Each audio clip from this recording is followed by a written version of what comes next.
My father was a professional boxer. My mother and I were very worried about his passing. All summer, coming home from work, Mom cried sitting in the kitchen. In the evenings, I did not go for a walk, occupying myself with reading books and exercising with dumbbells. It was unpleasant for me to hear my mother sobbing, but I couldn't leave her alone either.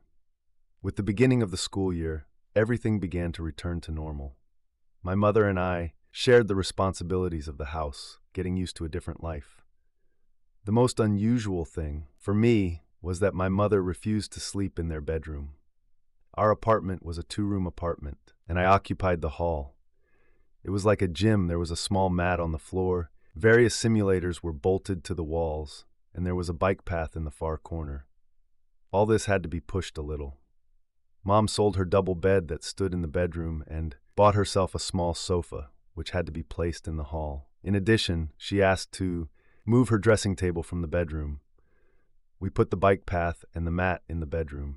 At first, my mother and I wanted to move me completely into their bedroom, but the horizontal bars tightly bolted to the walls forced us to abandon this idea. In addition, a computer was installed in the hall, to which a neatly hidden cable led. Having made a storage room out of my parents' bedroom, my mother and I lived in the same room. Having discussed that, everyone is watching their belongings and does not allow them to lie out of place, thereby interfering with another tenant.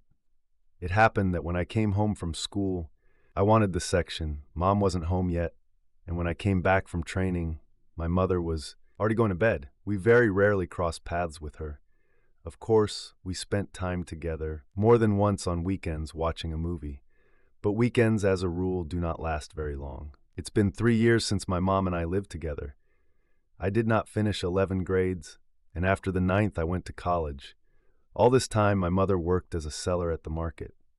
One evening, I didn't have a workout, and I was doing exercises at home. Mom came home from work, changed her clothes, and went to the kitchen to cook dinner. After working out the necessary exercises, I went to the shower. When I got out of the shower, Mom was in the room. She stood in front of the mirror and looked at herself. She was wearing a new set of underwear. "The soup is cooked. Let it stand for a while, and in 15 minutes we'll go to," she said, turning in different directions and looking at the new thing. I've watched her more than once when she was standing in front of the mirror trying on her outfits. "Do I need to congratulate you on the new thing?" I decided to talk to my mother. "I didn't buy it, but they gave it to me." Mom answered immediately, as if she was just waiting for me to pay attention to her. "Cool." Without paying much attention to her words, I put on my headphones and stared at the computer monitor. A few days later, Mom was hanging around the mirror again. It seemed strange to me that my mother was given underwear too often. One day, when Mom was trying on her gifts again, I noticed that her actions were not the same as usual. She was talking incoherently and swaying all the time. Mom was drunk. I was lying on my couch and flipping through a magazine. Sometimes I looked at my mother. "How do you like it?" she asked, posing in front of me. "You have a man who gives you all this. Do I understand correctly?" I asked, looking at my mother's face. "You're right. It turns out I'm still quite attractive." "And young men like me," she replied, squatting down next to the sofa. "Is he young?" I asked. "He's 10 years younger than me, but it doesn't bother him. He's crazy. About me." It was useless to ask my mother about her attitude to the affair that had happened. She did not hide her delight at being courted by a young man. It didn't seem out of the ordinary. To me, I knew perfectly well that my mother could still be happy with another person. After all, life goes on. The only thing I didn't like was that Mom smelled like alcohol. Not wanting to continue the conversation, I turned away from her to the wall, wishing her good night. One evening, I decided to earn money by unloading wagons. When I called my mom, I warned her that I would be home later than usual. When I approached the house, the light was on in the kitchen. I thought that Mom was waiting for me and would not go to bed. Once in the hallway of the apartment, I heard a noise in the kitchen. It seemed that dishes had fallen off the table. Without taking off my sneakers, I rushed to the kitchen. I was stunned by what I saw. A man I didn't know made love to her. Something clicked in my head. I took a step forward and grabbed him by the collar of his shirt. The man did not expect such a turn of events. I grabbed him by the breasts with both hands and pushed him out of the kitchen. I lifted him by the shoulders and forcefully pushed him out of the apartment. After slamming the front door, I stood for a few minutes with my eyes closed. I could hear the guy I pushed out swearing on the landing. He did not break back into the apartment. I took off my sneakers and went back into the kitchen. She was very drunk. I carried my mother into the room. I put her on the couch and went to clean up the kitchen. The next day, not wanting to talk to my mother, I left again to unload the wagons. In the evening, my mother and I had a rude conversation. "Do you understand what you've done?" Mom started swearing. "Do you know who it was? This is our master. He has retail outlets all over the area." "I don't care about him," I replied rudely. "Why did you decide that? He loves me. Mom, didn't he?" "Stop. You don't do that to your loved ones," I replied and covered my head with a blanket. 2 days after these events, I was walking through the square located near our house. I was shouted at. Standing in front of me was the same guy I had pushed out of my apartment. There was a bruise under his eye. There were 2 other guys standing in the back. "Hey puppy, we need to talk." With an impudent smile, he turned to me, feeling his superiority over me. "You can't do that either. 3 against 1. I heard a familiar voice from the right. A friend of Dad's whom I had known since childhood came up to us. "You should have walked by, old man, before you were thrown." The mother's abuser continued in a confident voice. I knew perfectly well that Dad's friend appeared very timely. I had no doubt that together we could handle the scumbags and their leader.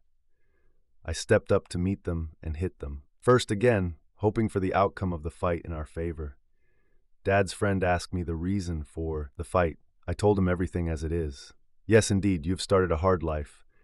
Well, don't worry. Let me know if there's anything. We'll help." He encouraged me, straightening his clothes. My mother worried me the most.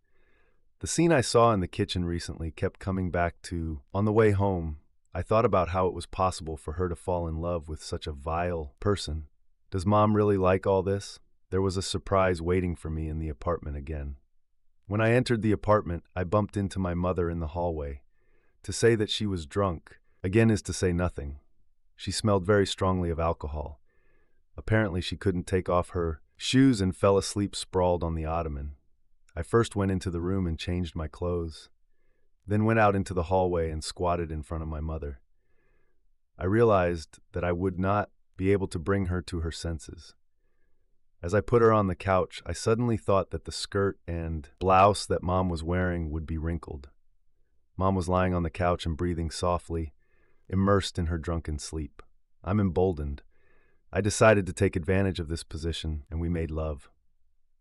When Mom's alarm clock rang in the morning, she couldn't immediately turn it off. Stretching out her hand to the ringing mechanism without looking at it, she turned it off and continued to lie down. I had to go to school that morning. I was surprised that Mom wasn't going to work. When my alarm went off, I immediately threw off the blanket and went to the shower. When I came out of the bathroom, Mom was in the kitchen. After making sandwiches, Mom made coffee and called me to the table. We sat in silence for a few minutes and had breakfast. "Did you put me to bed?" Mom began looking not at me, but at some point on the wall. She didn't look at me once that morning. She seemed to be thinking about something else all the time. I tried to lie to her that she was already asleep when I arrived, but Mom didn't even pay attention to my explanations. Still staring at nothing, she continued the conversation. "He fired me yesterday. Moreover, at first he called to his office, and only then, with a smile on his face, he told me to go to the accountant for the calculation. How could I lose my head over that bastard like that? So I didn't punch you in the face for nothing." Finally emboldened, I said, "It seemed to me that now my mother would be indignant about what I did yesterday, putting her to bed. But it turns out that Mom's head was occupied with something else entirely. That's why I got drunk yesterday. I don't even remember how I got home, much less how I went to bed. It was as if a huge weight had been lifted from my shoulders."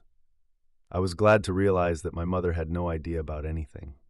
After finishing my coffee, I thanked her for breakfast.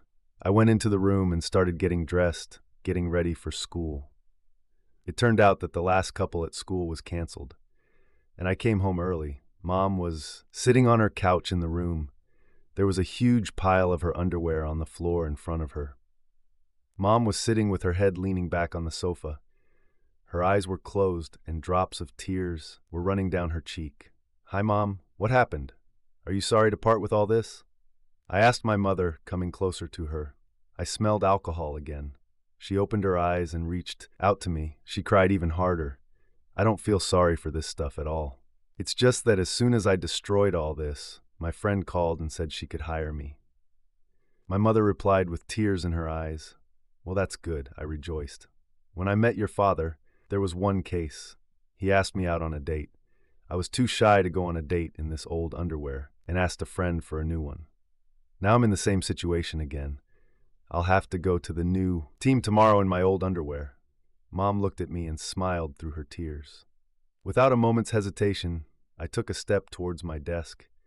Taking from there the money that I had saved by working part-time unloading wagons, I left the apartment. I came up with the idea to personally buy underwear for my mother so that she would not feel ashamed tomorrow. An hour later, I was back in the apartment handing my mother a package. By this time, Mom had already removed all the rags that were lying in the middle of the room and was standing near the mirror looking at her face. Taking the package from my hands, Mom smiled. "Did you really go and buy me new underwear?" she said in surprise. She took out the contents of the bag and gasped, looking at the set of underwear. She looked at me and then at the things with delight. It seemed to me that I chose the most beautiful model from what was offered to me in the store. "I don't want to know that you're uncomfortable. I want you to always look beautiful. May you have the most beautiful things." I began to speak with excitement in my voice. "You are my most attentive and caring man." My mother interrupted me, understanding my excitement. The smell of alcohol coming from my mother reminded me of the past event. I tried to continue the conversation. "Just please don't ever drink again." "Well, I've had quite a few drinks today. It's just that after yesterday, I had a headache. I took some for treatment."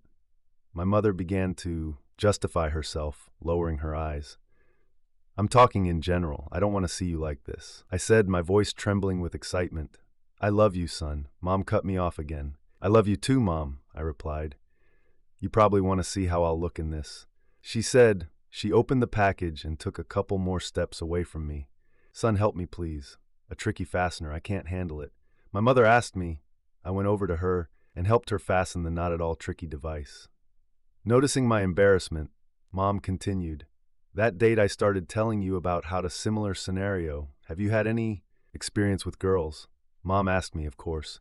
"And what does it matter?" I replied, trying to distance myself from my mother.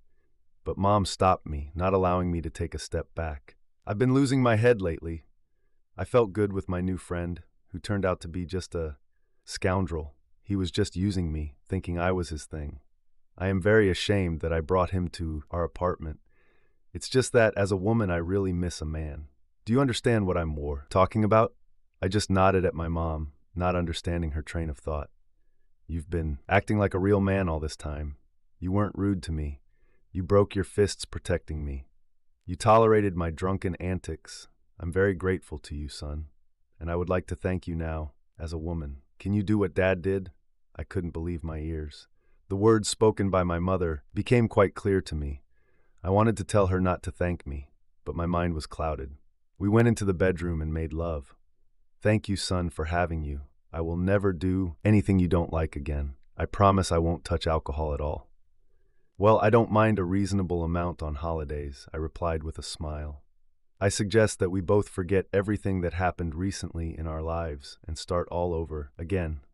Looking into my mother's eyes, I only managed to nod in response, agreeing with her words. "Son, please bring me a towel." I opened the closet and took a towel from my mother's shelf, taking my own along with it. When I got to the bathroom, the door was open. Mom was standing on the mat and waiting for me. When I came out of the bathroom and went into the room, my mother was sitting on the couch in a bathrobe. "I'll have to go in my old underwear, tomorrow anyway, and let this one lie. As a keepsake, I'll buy you a new one. Now I definitely won't make a mistake in the size. How caring you are," Mom smiled, getting up from the couch. After all these events, my mother and I lived as friends. We could discuss with her some of the topics that appeared in our lives. Mom continued to consult with me about the choice of her outfits, which she bought for herself. I often asked my mom for advice when I went on a date with another. There were times when Mom forgot her towel and I brought it to her in the bathroom. Our views have always crossed at the same time, but neither of us felt much excitement. Time passed. Mom moved back into her bedroom. We have pasted beautiful new wallpaper there. Mom ordered gorgeous curtains. My studies at the college were coming to an end. Mom was well received in the new team. She always came home from work cheerful. One day, Mom came home with a bouquet of flowers. I knew perfectly well that Mom had a man again. One evening, my mother started a conversation with me. "Son, I would like to tell you something." She began with excitement in her voice. It was obvious that Mom was very worried. I decided to help her cope with this excitement. "Do you want to tell me that you have a loved one?" I asked my mom a question, looking her straight in the eye. "Yes, how did you guess?" "He proposed to me," Mom said quickly, blushing. Well, it wasn't difficult at all. I realized this as soon as bouquets of flowers began to appear in our apartment. I smiled back. Mom relaxed a little. The blush on her cheeks had subsided. Sighing with relief, she asked, "How do you like it? What do you think about this?" "First of all, I want you to be happy," I replied. "I'm very happy for you. You are a very beautiful woman who must have a man she loves. He's not young. He's a few years older than me. We've been dating for 6 months now." Having given away all her secrets at once, my mother looked at me with joyful eyes, realizing that I supported her. "I have news for you too, Mom." I translated the topic of conversation. I was handed a summons to the army. Mom's face immediately changed. It seemed that tears were about to flow from her eyes. Tears, after all, could not be avoided. "Well, stop crying, Mom. There's nothing special about it. All the guys serve in the army, and I am no exception. And right now, you just need to take a closer look at a new person. Everything that happens is for the best." I began to reassure my mother. "Can we come to the recruiting station together, son, to see you off?" Mom asked, looking me straight in the eye with her tear-stained eyes. Of course, Mom will get to know each other at the same time. After this conversation, time seemed to accelerate its course. Imperceptibly, the day came when I stood in the ranks of recruits at the recruiting station. I was anxiously waiting for my mother to appear. She squeezed out of the crowd of mourners, holding a tall, respectable man by the arm. I immediately liked this man outwardly. When they got close, Mom introduced us. He held out his hand to me. "It was a pleasure to meet you, young man. I wish you an easy service and a speedy return." "Thanks. It was nice to see you too. Now, I'm sure that Mom is in good hands. Don't worry, son. We're fine." A command was given to the mourners to leave the place of construction. Mom started crying. They were moving away from me. Looking after them, I wanted to believe that everything would be fine with them, that Mom had finally found her happiness.